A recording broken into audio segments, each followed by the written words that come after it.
Everyone, welcome back to my YouTube channel. তো আপনারা কেমন আছেন? আশা করি ভালো আছেন। আমি একদম ভালো আছি। তো আজকের মৌসমটা একদম সেরা। ঘুম থেকে উঠে আমি দেখছি, তো প্রথমে আমার ডিউটিটা হচ্ছে রানিং থেকে আসা। হ্যাঁ, তো আমি ফার্স্ট রানিং গিয়েছিলাম, তারপর এসে স্নান টান করলাম, পুজো দিলাম, তারপর এখানে একটু বসে একদম স্কিন কেয়ার করলাম। মাই গড, স্কিন বলতে আমার যা কেয়ার মাই গড, কিছুই দেয় না মুখে আমি, এটাই আমার তো টিফিন খাওয়ার সময় দেখলাম যে ওমা বাইরের দিকে বৃষ্টি সাজ, তারপর দেখি এত বৃষ্টি দিচ্ছে। মাই গো মা, কি যে হবে, কারণ যেতে হবে আমাকে কলেজে। তো তার মধ্যে আমি ড্রেস পরলাম কলেজ যাওয়ার জন্য। তো দেখা যাক কি বৃষ্টির মধ্যে দিয়ে তো যেতে তো হবে কলেজে, না চাহতে हुए भी मुझे কলেজ জানা পড়া। তার মধ্যে দেখি সবাই স্ট্যাটাস দিচ্ছে রামধনু উঠেছে। তো হ্যাঁ, আমিও ভিডিওটা করে নিলাম রামধনুর। আমি স্ট্যাটাস দেইনি। তার মধ্যে দিয়ে দেখি বনু এসেছে, ফুচকা বানিয়েছে।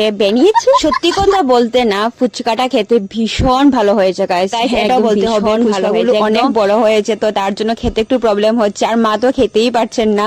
তো হ্যাঁ, আমি তো খেয়েছি একদম না ভেঙে। তারপর সন্ধ্যা হয়ে গিয়েছে, সন্ধ্যার পর আমি আর মা আইসক্রিম খেয়েছি, বনু চলে গেছে বাড়িতে। তো এখানে বসে বসে আমরা ফ্যানের বাতাস খেয়ে আইসক্রিমটা খাচ্ছি, ভীষণ মজা হচ্ছে। তো গাইস, আমার ভিডিওটা আমি অবশ্য পূর্ণিমার মতো 15 দিন পরে পরে আসছে। তো এখন চেষ্টা করবো যে রেগুলার করার জন্য। তো আজকের জন্য